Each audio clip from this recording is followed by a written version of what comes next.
बिस्मिल्लाहिर्रहमानिर्रहीम। अस्सलाम वालेकुम। नेशनल न्यूज़ के साथ मैं हूं सूफिया मलिक। हेडलाइंस आपने जानिब बढ़ते हैं खबरों की तफसीलात की जानिब। खबर शामिल करती है पाकिस्तानी ड्रामा इंडस्ट्री के अदाकार और मेज़बान दानिश तैमूर ने भी बिलाखिर दूसरी शादी पर अपना मौक़िफ़ वज़िया कर दिया।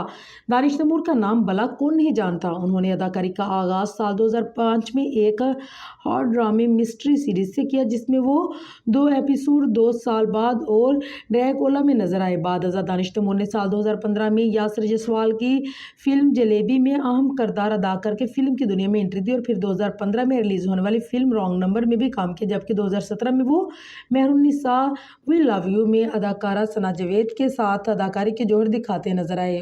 फिल्मों के अलावा दानिश का नाम ड्रामा इंडस्ट्री में भी खासा मशहूर है, जहां हर बार मदाह उनके जज्बाती और रोमानी अंदाज से लुत्फ अंदोज होते हैं। वैसे तो उनके ड्रामा प्रोजेक्ट्स की लिस्ट तवील है, लेकिन ड्रामा दीवानगी कैसी तेरी खुदगर्जी में बेहतरीन अदाकारी के जौहर दिखाने वाले अदाकार दानिश तैमूर गुज़िश्ता साल ड्रामा जानिसार में भी जलवागर हुए, जो नाजरीन की जानिब से बेहद पसंद किया गया। और फिर बात अदाकारी तक महदूद ही नहीं रही, बल्कि उनकी इस दवालोजी ज़िंदगी भी कामयाबी की एक मिसाल है। उन्होंने साल 2014 में अदाकारा आयज़ा खान से शादी की और अपनी मोहब्बत को मजबूत रिश्ते में बदल दिया। मोहब्बत की शादी करने वाली इस जोड़ी के घर एक बेटी हुरैन और बेटा रेयान पैदा हुए।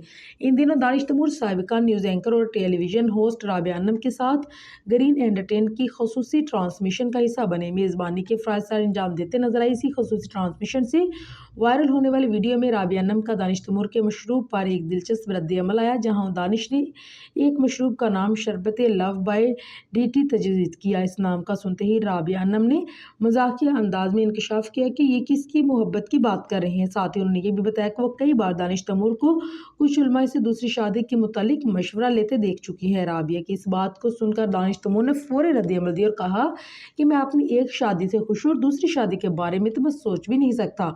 अपनी बात का यकीन दिलाते हुए अदाकार का मजीद कहना था कि वो उलमा को भी गवाह बनाते हैं कि वो ब्रेक के दौरान सिर्फ तारीख के खाने पर ही बात करते हैं।